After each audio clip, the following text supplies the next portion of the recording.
pasar Sumpu. Canta lo que otros olvidarán. En tu viaje hacia el mar, volvé a cantar Sumpu.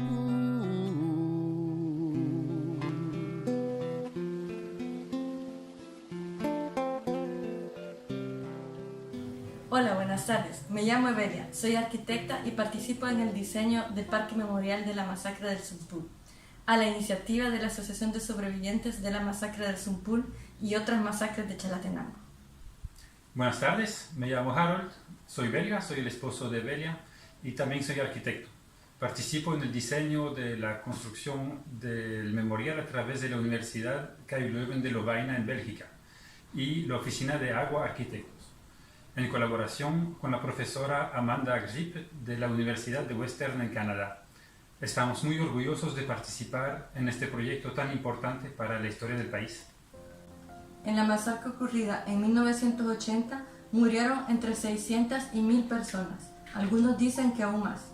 Un hecho tan atroz para mí no puede tener reparación, y si algunas medidas habrán, no tienen que venir de los sobrevivientes, sino de la justicia y del Estado, quienes son los culpables, pues fue el ejército y sus diferentes órganos quien hizo todas estas masacres. En el parque conmemorativo se sembraron cerca de 250 árboles de fuego que representan las víctimas. Se tornan rojos en mayo, el mes en que tuvo lugar la masacre del río Sumpul y muchas otras. Estos árboles representan la sangre de los mártires, población civil en su mayoría, niños, mujeres y ancianos asesinados impunemente. Los árboles de fuego representan al mismo tiempo la esperanza de una nueva sociedad que un día florecerá para todos con justicia e igualdad. Para el monumento conmemorativo se realizaron placas de cerámica fabricadas a mano con la colaboración de la Universidad Nacional. Estas placas llevan grabados los nombres de las víctimas y están realizadas a base de arcilla de Chalatenango, la tierra donde reposan nuestros mártires.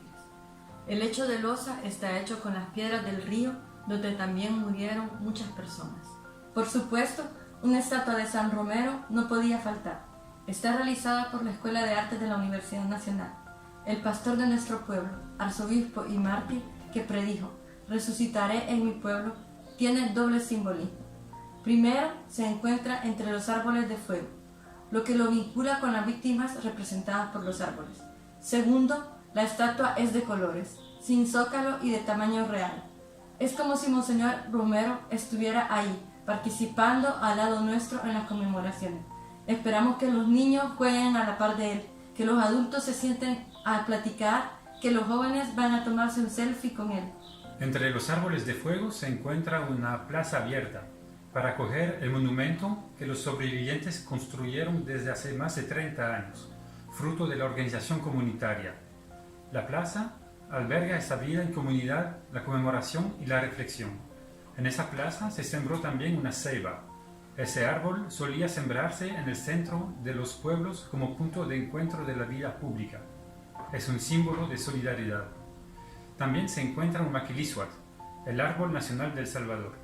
La plaza indica que el parque es un lugar de historia importante, que da perspectiva sobre el pasado, pero también indica que es un lugar para la vida de hoy, para convivir, y también es un símbolo que impulsa la comunidad de mañana. La última parte importante del proyecto es una cubierta para albergar la misa de la lluvia y el sol, con un mural grande para recordar la historia local de luchas y desarrollo que continuó. El techo de esta estructura soñamos en hacerlo con tejas de tierra del terreno, cocidas en el lugar, para recuperar nuestras maneras de construir ecológicas y económicas que son nuestro patrimonio cultural. Pero además, esta tierra, abonada con la sangre de nuestros hermanos, tiene un alto valor simbólico y continúa a darnos cobertura y protección, como una casa de todos.